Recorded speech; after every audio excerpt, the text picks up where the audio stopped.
जंगल के सभी कौवा मिलकर एक चोर कौवे का पीछा कर रहे थे। वह उसे मार मार कर जंगल से बाहर निकालना चाहते थे, पर वह कौवा जान बचाकर दौड़ता है और एक रंग से भरे टब में गिर जाता है, जिसके कारण उसका रंग काले से सफ़ेद हो जाता है।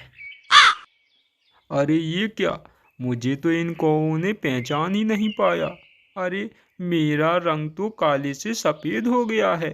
लगता है भगवान ने मुझे नया जीवन दिया है। अब मुझे इसका फ़ायदा उठाना चाहिए। ऐसा कहकर वह कौवा दूसरे जंगल की ओर चला जाता है। दूसरे जंगल में जाकर वह डर के कारण झाड़ियों में छुप जाता है। वह झाड़ियों में छुपा ही था कि थोड़ी देर बाद वहाँ पर एक छोटी चिड़िया आती है। अरे तुम कौन हो? झाड़ियों के पीछे क्या कर रहे हो? मैं तुम्हें देख सकती हूँ। झाड़ी से बाहर आओ। अरे बाप रे, लगता है अब मैं फंस जाऊंगा। अरे क्या करूं? हाँ, कुछ बहाना बनाता हूँ। अरे छोटी चिड़िया, तुमने मुझे नहीं देखा होगा। तुम्हारे तो भाग खुल गए जो मैंने तुम्हें दर्शन दिए। हाँ, दर्शन, क्योंकि मैं ऐसा वैसा कौवा नहीं हूँ। मैं भगवान का भेजा हुआ कौवा हूँ। तुम्हें धरती पर मेरे जैसा और कोई कौवा देखने को नहीं मिलेगा। हाँ, पता कर लेना। अरे हाँ, ये तो अजीब ही है। लगता है सच में ये भगवान का भेजा हुआ कौवा है। जाके सभी पक्षियों को बताती हूँ। ऐसा सोचकर वह छोटी चिड़िया जंगल के बाकी पक्षियों को भी वहाँ बुला लेती है। जंगल के पक्षियों, ध्यान से सुनो।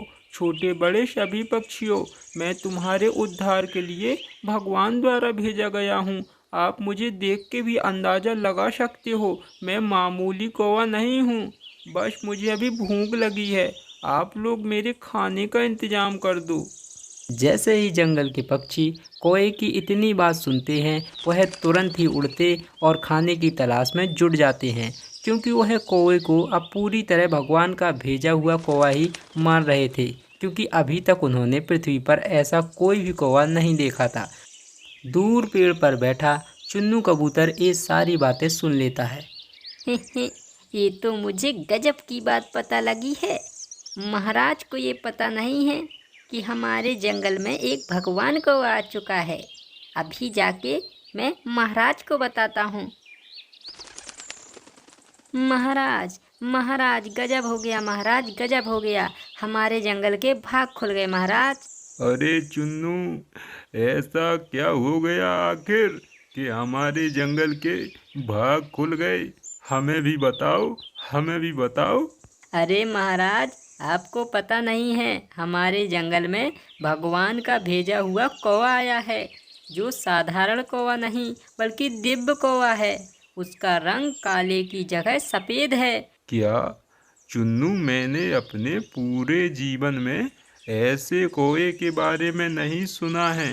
अगर ऐसा सच में है तो वो जरूर कोई दिव्य चमत्कारी ही कौवा होगा। चलो, मुझे उसके पास ले चलो। वह रांगा कौवा पक्षियों के बगीचे में आराम कर रहा था। तभी चील महाराज चुन्नू के साथ बगीचे में पहुंच जाते हैं। अरे ये क्या, यहाँ तो चील महाराज ही आ गए। इन्हें मुझ पर शक तो नहीं हो गया? अरे महाराज, आपने यहाँ आने का क्यों कष्ट किया? मुझे कह दिया होता, मैं आ जाता भला।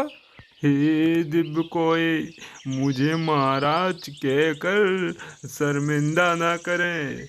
आप हमारे जंगल में आए, मेरा सौभाग्य है। आज से आप ही इस जंगल के राजा महाराजा हैं। बताइए, मैं आपकी क्या सेवा कर सकता हूँ?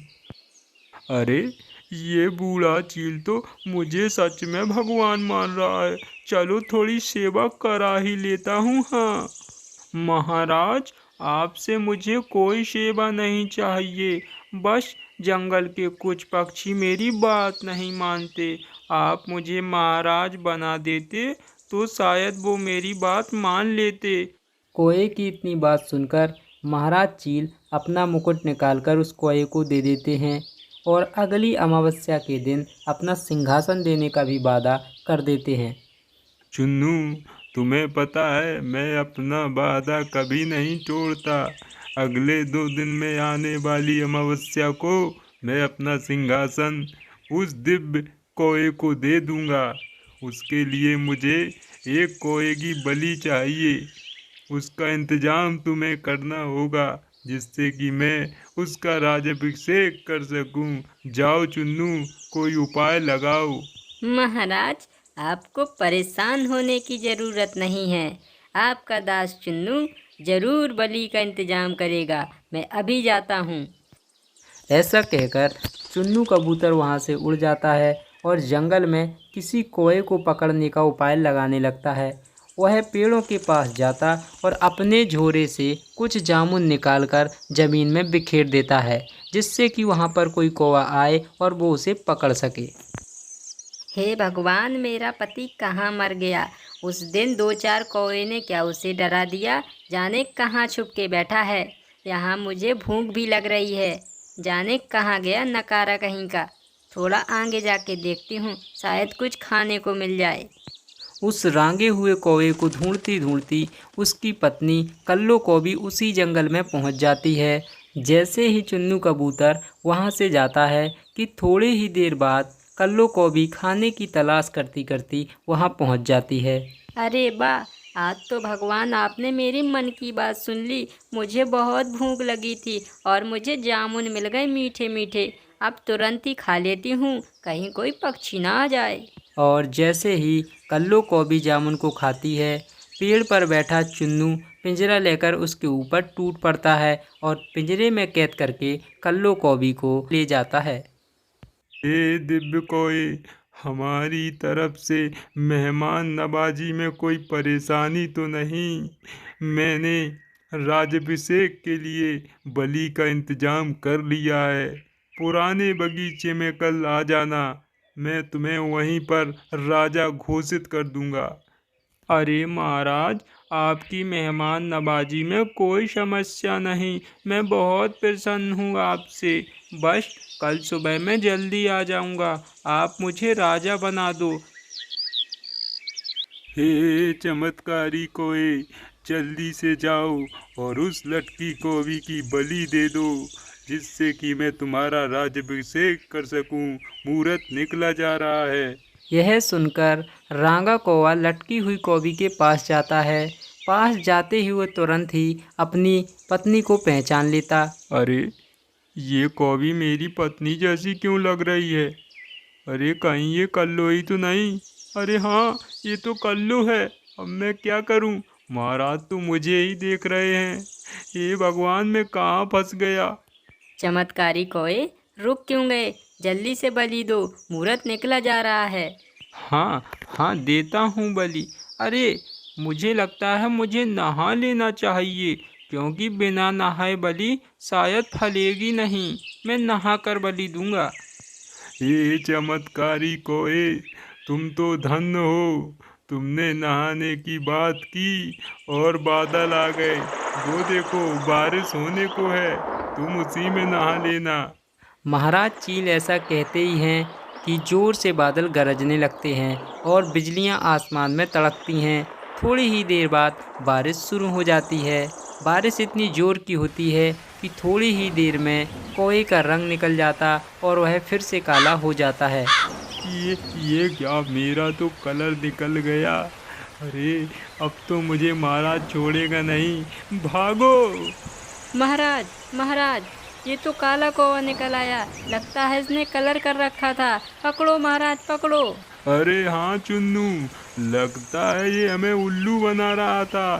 जंगल के पक्षियों, इस कौए को पकड़ लो। ये रांगा कौवा था। पकड़ो पकड़ो। जैसे ही रांगा कौवा का रंग उतर जाता है, वह पागलों की तरह जंगल में भागने लगता है।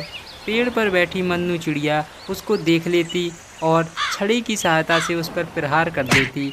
जैसे ही चिड़िया प्रहार करती है, कौवा नीचे गिर जाता और जंगल के सभी पक्षी मिलकर उसे बहुत मारते, मार मार कर उसे जंगल से भगा देते हैं। पक्षियों, हमसे बहुत बड़ी भूल हो गई कि हमने आप लोगों के साथ इसे भगवान मान लिया था। जिसका जिसका जितना नुकसान हुआ है, रांगा कौवा के चक्कर में मैं देने के लिए तैयार हूँ। सभी पक्षी कल महल आकर अपना अपना हिस्सा ले लेना। राजा की बात सुनकर जंगल के सभी पक्षी बहुत खुश होते और वे सभी आपस में मिलकर खुशी खुशी रहने लगते हैं।